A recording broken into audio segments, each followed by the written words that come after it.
Season's greetings.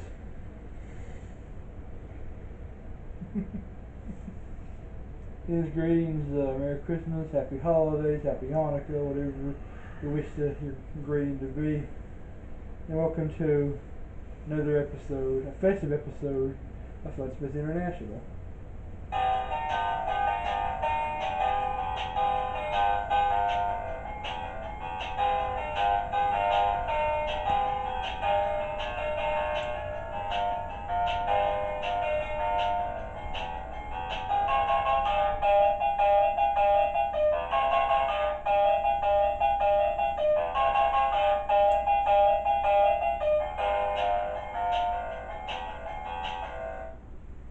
Want to tell the folks what we're going to be talking about today? Well, we're going to be talking about some of our favorite Christmas specials. Yeah, because what's Christmas without specials? I mean, you got a lot of Christmas specials at Christmas. So, what special do you want to talk about first? I mean, this isn't this a top 10 or anything. This isn't a countdown, just like our Halloween video. We're just going to kind of talk about specials. Would you like to? I think that we should start with. Well, Snoopy's right here. Start with our favorite, Charlie Brown Christmas. Yeah, it's one of our favorites. It's probably near the top of that list. If we were doing an actual list. If we were doing an actual list, it would be near the top. You know, like it would be. Next year we should do an actual list. We should do an actual list. But yeah, Charlie Brown Peanuts. Yeah. Honestly, when they. Bill Melendez and Lee Mendelsohn wanted to do a special. They were kind of being ambitious. They really wanted to get Charlie Brown on TV. They really wanted to get a special made really badly because they love the character, they love the comics, they love the characters in it. They love Snoopy, they love all that. They wanted to get a special made. So actually, if I'm not mistaken, I remember they actually kind of lied, didn't they? Yeah, they kind of said that they had it ready already. They had it ready. They did not have it ready. They did not. But they got it ready. Kind of made it. Yeah, they showed kind of a test run of it that was very unprofessional. Hey, just like our videos. Dude, I'm sorry. That's what they said that they had ready. Kind of, oh yeah, we got a good test run. Then no, we don't. And then they showed them that. They said, okay, well this is what we can work on. This is what you can improve on. And I feel like I should mention that I'm glad they weren't afraid to actually address the biblical and religious aspect of it. And even back then, that was kind of iffy. Even back then, they got in trouble before they had an executive say, take it out. They had it 50 years later. 50 years later, they still have it. They still play it. They still play every year with that message intact. I give them props from that. We're sticking to your principles, and not being afraid to say no. It's our way or the highway, basically. That's how we want that in there. We're gonna have that in there. That's the way they were about it. That's the way they should be about their art. Schultz heavily approved of it. He loved it. He loved everything about it. He had it put out there, and he was very thrilled with how it turned out. And it kind of started that legacy of having a special peanut specials like every year, and there'd be a new special like that. We later on would have Great Pumpkin, the Thanksgiving special, and would have since we didn't do the Thanksgiving video, I would like to note that we love Charlie Brown Thanksgiving. Thanksgiving both as well. Because actually, was the second one. The second one took a historical approach to it. Yeah, without the Peanuts characters is the Pilgrims and the Native Americans, and the first one you just love watching Charlie Brown scramble to get the dinner done. Then you find out 50 Woods the highest. Some friends where they had a turkey the whole time. They had a turkey, real cooked meal. They had a real cooked meal at the end of it. Yeah, I mean, Charlie Brown Christmas was a special that reminded everybody what Christmas is really all about, and because of it, I feel like we got more specials like that later down the line. So that kind of brings us into another major favorite, which is Dr. Seuss's How They Fix Their Christmas. Yes, coming out 1 year exactly after I'm talking about Christmas. It continued the thing you see, the holiday special that tells you there's more to the holiday than just what you think the holiday's about. And you love how the Grinch has that recollection. You love seeing him be the bad guy and then just realize there of his ways. He doesn't love his a good heart goes. redemption arc. He just doesn't Everybody, love it. everybody loves a good redemption arc with their so-called bad guy, Yeah. in anything. And I don't know what else to say, but I mean, Boris Karloff is great. Is the voice of the Grinch and the narrator. We mentioned him earlier. We mentioned it back when we did our Halloween special. We mentioned him being Frankenstein. But yeah, he's also the narrator, and boy, is that voice. He's so iconic. It's one of Dr. Seuss's best stories. You love Dr. Seuss. I love him. I love the way he used rhyme. Mm-hmm. Best children's author ever. You've got really. Tony the Tiger singing "You're a Mean One, Mr. Grinch." Yeah, That's the true. the original voice of Tony the Tiger is the one that sang "You're a Mean One, Mr. Grinch." The animation is very beautifully done. It's actually done by Chuck Jones and his company. Chuck Jones, the creator of Looney Tunes and everything with Tom and Jerry. And we love it. We watch it every year, and we do like to watch the live action remake too. It's not as good, but it's a bit of a guilty pleasure because it's got a lot of ridiculous stuff in it. But I feel like it was kind of meant to be somewhat ridiculous. It is a lot of fun. It's really entertaining to watch. It's a hoot. And Jim Carrey actually is really good in the role as the Grinch. Oh, yeah, he's perfect. The makeup effects were well done. They even won the Oscar for that, and he complained a lot when he was going to make him done. He didn't like the way it felt on his face, but when the camera was rolling, he got fully into character though. And of course, I like Ron Howard. He's a good director. I mean, he took an interesting approach with it. I mean, it's definitely one of the better Dr. Seuss movies they've made. My favorite Dr. Seuss movie that they've done is Hoarding Here's a Who. That's again off topic, but that one was the best well done. But the Grinch is definitely one of the better ones for sure. And so I don't. What special do you want to talk about next? Then I guess.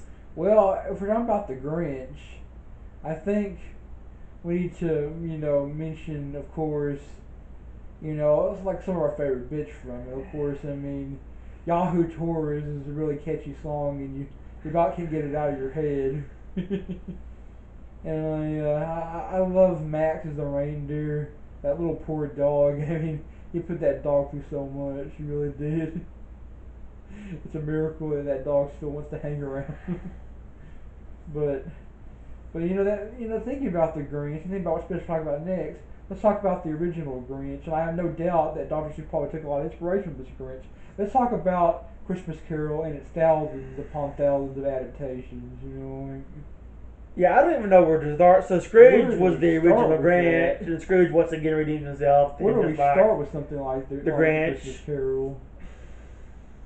Some of my favorites are the Muppet version. Yeah, I think the Muppet version is my favorite. I like the Mickey version. Mickey Mouse.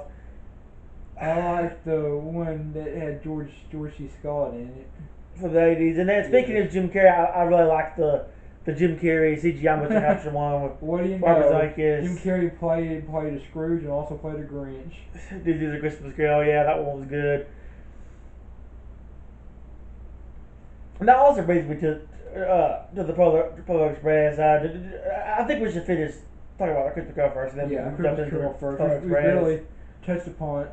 If you don't know the story of the Christmas Carol, you've probably been living under a rock, but it's about a very stingy, miserly old man named Scrooge who hates Christmas, and is visited by the ghost of his former business partner, Jacob Marley, warning him that what will await him if he doesn't change his ways.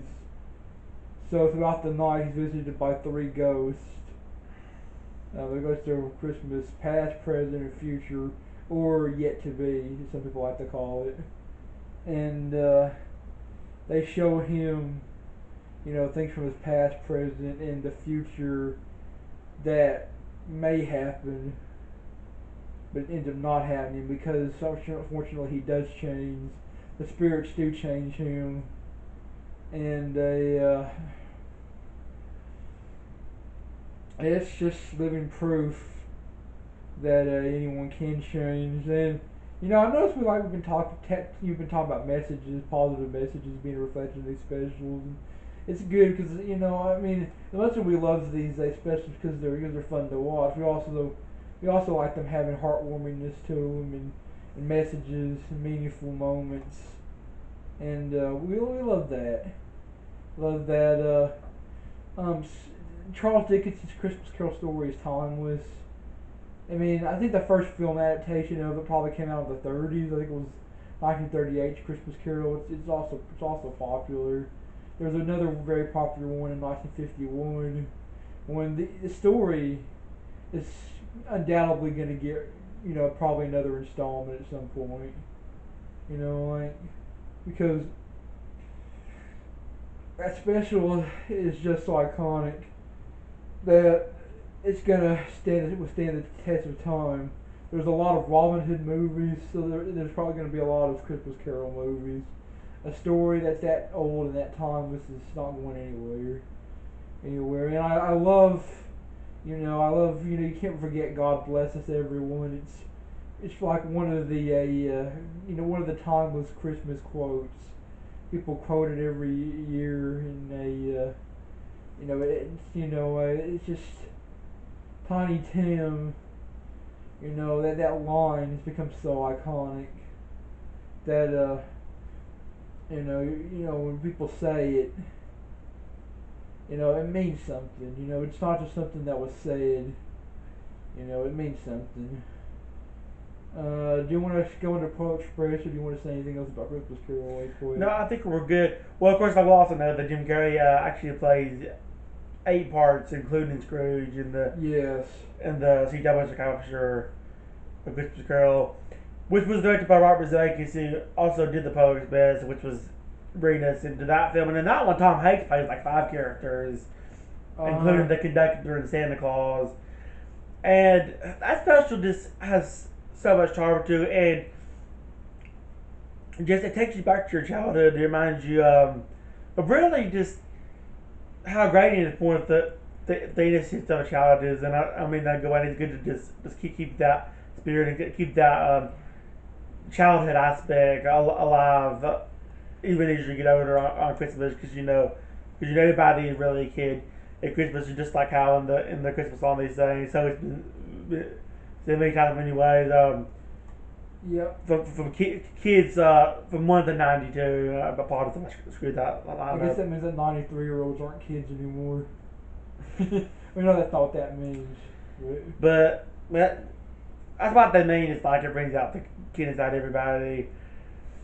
That's kind of what the Polar Express was about. It's about this kid. He turns 8. I think he's about 8 in the story. He wants to believe in Santa Claus. We starting to have doubts, and then he ends up going on this journey to the North Pole where he meets Santa, and he's still down. He's still down. And finally, he just says no. I believe, and then he's able to hear Santa's bell because of that, and it's no one else. I like that it's a test of faith in the movie. I mean, well, some other kids do hear, but most of his friends eventually. Like what we narrating. But we're talking about God faith. bless us everyone. This is not nearly as old of a phrase, but I think it's a good on the history. And that phrase is, though I've grown old, the bell still rings for me, as it does for all of those who truly believe. I think that's a quote that's going to go down in history. Yeah, I think it already kind of has to an extent. Like, I like that it's a big test of faith. You kind of wonder if it's supposed to represent something deeper. I feel like it kind of is. Like it. Yeah, I do too. And then Michael Jedder is another actor in it. He passed away actually before the film came out. They dedicated it to him. And yeah, that's really all I have to say about the Polar Express. I think we need to mention the animation. Now, the animation is one of those things that's kind of polarizing.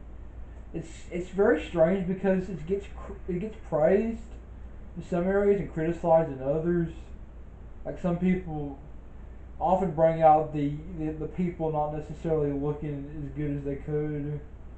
You know, they're looking too uncanny, like they're in the uncanny valley. And I will say off the bat, Christmas Carol is perfect with that. Like people say it looks kind of creepy and kind of eerie.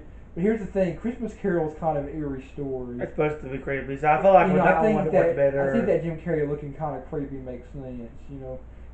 Scrooge looking creepy. You see all his wrinkles and everything. You see all of that. I think that really fits. Yeah, I think they got the motion capture but more right with that one. I mean, but it wasn't bad with the Polar Express either. I mean, the people looked kind of weird at times at the Polar Express. The animals were perfect. The animals, they got a lot of beautiful scenery. And they had real moose and deer. They got real moose and deer, put them in motion capture.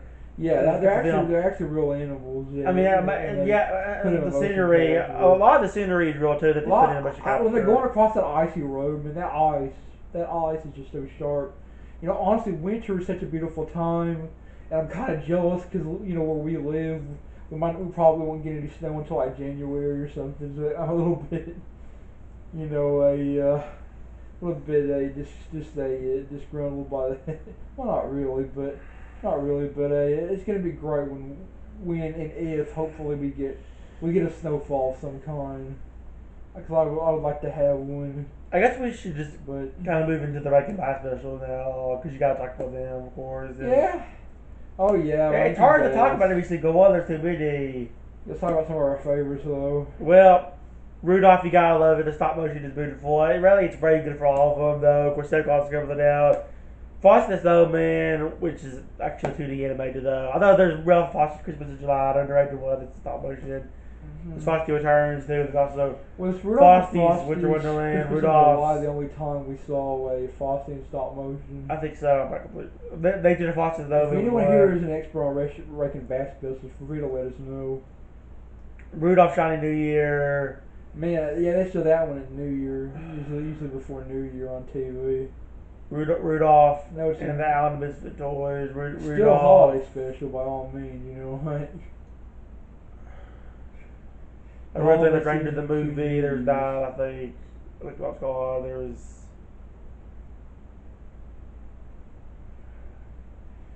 But seriously, let's go and talk about Laughing Adventures of Santa Claus, which is kind of weird. We're naming off a bunch of ones. Let's talk about a few of them. One that I really like a lot that's underrated in this is Von Rock. You want to talk about it? Yeah, we'll talk with them. We'll start with an underrated one. Next to the long here, Christmas donkey. Here we go. Well, did you know that Santa Claus had a donkey? Apparently he does, and apparently he sings country music. He was voiced by the late great Roger Miller. And this is telling the story of the first Christmas, and it's their creative interpretation of the first Christmas. It talks about a donkey with really long ears. People make fun of him for it. It's very much like Rudolph.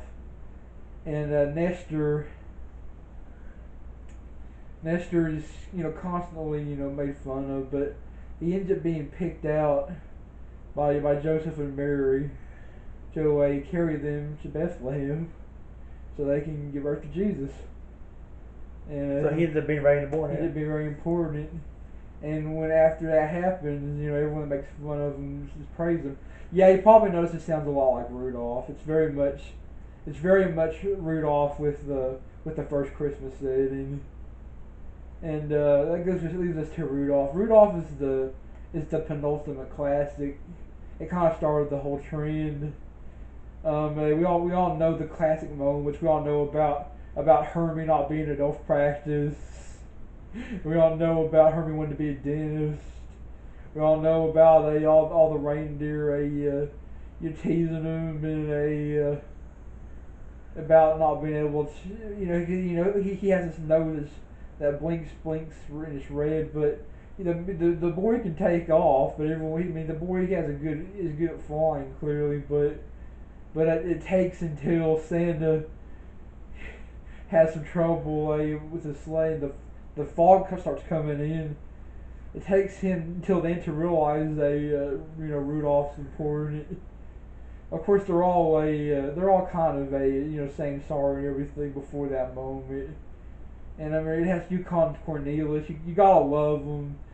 Gold and silver, silver and gold. He's got that big voice. He goes. He actually ends up going over the mountain with the abominable snowman. Spoiler alert for a special that's like over 50 years old. But but he comes back in. He comes back with the abominable snowman, and it's like, here's the man and here's the beast. And so the abominable now a good guy. Now on their side, the abominable decides to put the star on the Christmas tree because he's really big and they have a really big tree. I hate that we don't see Hermie, Cornelius, or the Abominable Snowman again, though, until Rudolph and the Almond for Toys. That's special that they did years later. Which was actually CGI. That one was CGI. Yeah. I still liked it, but I don't like CGI stuff, stop motion. Because the two other specials of Rudolph in between it were Rudolph's Shiny New Year, which they weren't in, and Rudolph Fox Christmas is Wild, which they weren't in. Yeah, I love those specials. Don't get me wrong, but I do miss those iconic characters that make such an impact. I'm just not seeing them again. And well, there are other characters like that I plan to miss a little bit down the road that we love them, but they're kind you of. don't see Clarice either. In yes, two. I don't see her either. Hello, Clarice. No, wait, wrong Clarice.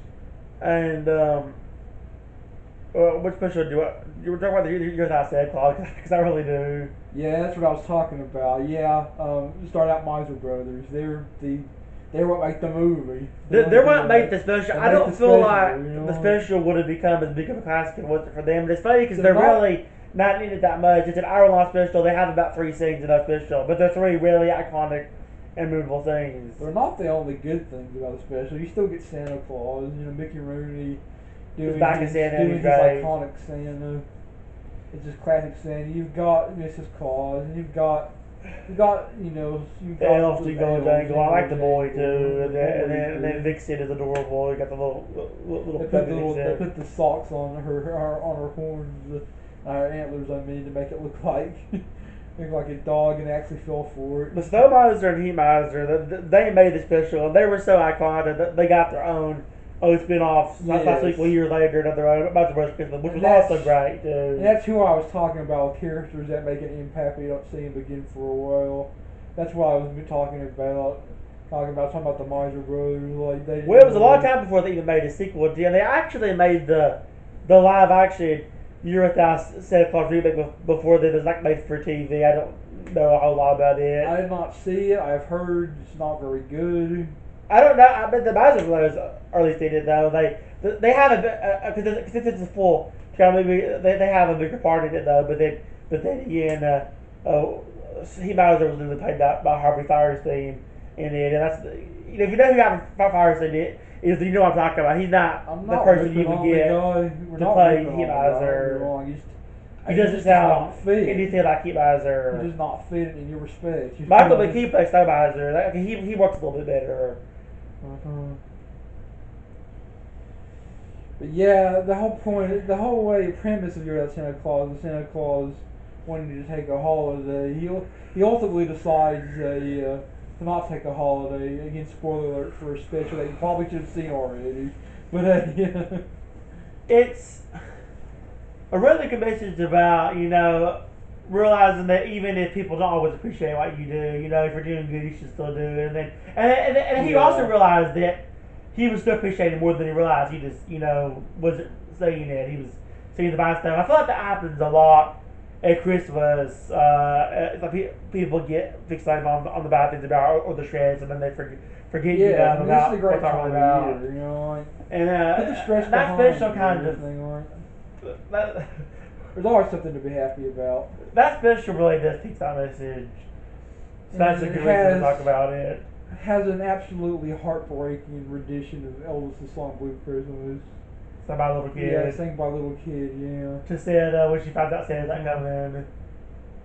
I'm not crying. You're crying. Little Drummer Boy, that's another underrated Oh yeah, Little classic. Drummer Boy. I like Baba. Yeah, the sheep. Baba. I remember VeggieTales also did this. They did their own interpretation of a Little Drummer Yeah. Boy as well. Their version's pretty good too. VeggieTales also has a really good Christmas special. About a I remember there's I haven't seen it in a while, but Mr. Nedger's in it reprising his role as a villain because he's your go-to villain guy in that series. Like, Yeah, technically he's supposed to be the brother of Nebuchadnezzar. yeah, He's founded that, they of course. just dropped that whole concept later. His name was Wally P. Nezzer. They said that he's the brother of Nebuchadnezzar. But later on they just say, Mr. Nezzer, he's just kind of like it's just kind of like a play. He plays bad guys whenever you need him to. Like, Yeah, just active within active basically. yeah, That's what it basically. is. And Yeah. yeah, they totally say Christmas, and once again it has that message about Christmas isn't about giving, it's about giving. It's not about the toys and stuff and all Yeah. that stuff, and it keeps that message very well. What really makes it special though is O Santa, the silly song. I think that's what Oh really my makes it gosh. a classic for us. Yeah, I mean, like that song. It's sung like this ballad. It's sung kind of almost like a musical. It's like a musical number almost, but it has Larry and he's got these cookies. And Larry wants to give these cookies to Santa, of course, but he gets visited by a bank robber and a Viking. He both in the spirit of Christmas gives both of them a cookie. I find that funny, but when the IRS man shows up, he just slams the door. He's attacks him and he's like, "I'm from the IRS and I've come to tax your." He just closes the door on He him. didn't have anything to give him. He only had one cookie left. Yeah, he didn't want to risk it, like. But then he steals it at the end though. Yes. Because Micah steals it. He's like, Yeah. no. He just said no, and then just saw that. After Santa runs after the bank, Yes, the bank robber and the Santa banker. is his Bob, of course. He even winks to the audience. He's like, Yeah, Bob's playing Santa. yeah. And they took the bank robber and the Viking took his hat and his belt. You've been very naughty, and I'm gonna win. I cannot stop laughing at that. Like, that's just giving me so much laughter over the years. Well, and the IRS guy's actually played by a pretty minor character that we don't see a lot on Mickey Does It's the the Peach. Yeah. The Peach is funny. There's way too many good specials. Like, but we can't talk about our favorites, so we need to just kind of right now. We're talking about any more of the Rankin Bass ones. So we went from talking about Little Drummer Boy, talking about VeggieTales. Well, Santa Claus is coming to town's a classic. Fred Astaire is great in it. Is the mailman. I love the interaction with the kids. You hear your real kids' voices talking in the background. If you ever have a free day, anyone just needs to sit down and watch, all these Christmas specials because they're iconic. And it kind of tells the story on of how Santa came to be a little bit, and it's very charming. And Mickey Rooney, of course, that's the first time playing Santa, I believe. Well, did not play Santa in Rudolph because I'm pretty sure Rudolph predates it. Rudolph predates it. Yeah, I think Rudolph was the first one, wasn't it? Oh yeah, because they reference Rudolph in it. Yeah. Because remember, that's by getting Ranger fans together, and then they say, "Let's not forget the first one, Rudolph." Then it's just no, that's another story. Yeah, Rudolph comes later. So yeah, Rudolph does predate it. And then Frosty the Snowman, all the Frosties, they're great. You gotta love that snowman. That snowman has more bad guys than most leaders. There are more people after this poor snowman than there are dictators. There's a special called Frosty's Winter Wonderland where he's got Jack Frost after him, the very element of winter itself. Jack Frost just has a more out of conflict. It's like he has no special where he's a good guy too. And there's something going on with Jack Frost's morality because he jumps back and forth between good guy and bad guy. Just like Ebenezer. They need to hang out sometime. He was the bad guy in Santa Claus 3. We don't like to talk about that. No, we don't like to talk about that one. We will talk about the first two Santa Claus movies, though. Those were great. I love those. I watched those every Yeah, I year. think the second one's really underrated. I mean, I think that it's I think it's just as I good as the think it's first one, just as good as really. the I mean, first one. it has a lot of really charming things to it, though. It's just as I like the charming, really, in a lot of the evil ways. plastic Santa that takes over. You know, Curtis makes a toy Santa to fill in while Santa Claus is dating because he's got to find himself a Mrs. Claus. I mean, there's some really silly stuff in that one, though, but it was kind of meant to be done. There's plenty of silly stuff in the first one, too, but Tim Allen is a very entertaining Santa in those movies. And, I love the father son dynamic between him and Charlie in the movies. Yeah, there's a And message about being a good father. Yeah, messages are great. I think that we should just say messages are great. You know, as long as they have a great message. other live action ones, Elf, Will Ferrell, that's hilarious. Peter Dinklage before he was famous for Game of Thrones. Yeah. Yeah, he goes and runs. He runs. He runs across the table and he starts beating up. Call me up one more time. Call me ill. We're talking about some good classic live action movies too, like Wonderful Life. Talking about Wonderful Life, like yeah, we've seen that. I don't know how many times now. Like, and they show it every Christmas Eve too. We usually catch part of it. We can't really catch all of it because well, just because we're doing something. Yeah, and Miracle on 34th Street, that movie makes you root for the guy on trial. The guy that's supposed to be Santa. You just White Christmas. Yeah, it's full of tons of music. That's your Death of Christmas Vacation, and then the first two Home Alone movies. Uh-huh. Well, the Christmas Story, a lot of good live action ones. Yeah, I mean, Christmas Story gets some backlash nowadays because TBS shows it all day on Christmas Day, but It's still great though. It still is a good, solid classic Christmas movie nonetheless. And then I love the Spawn Christmas special. The second one even more because it was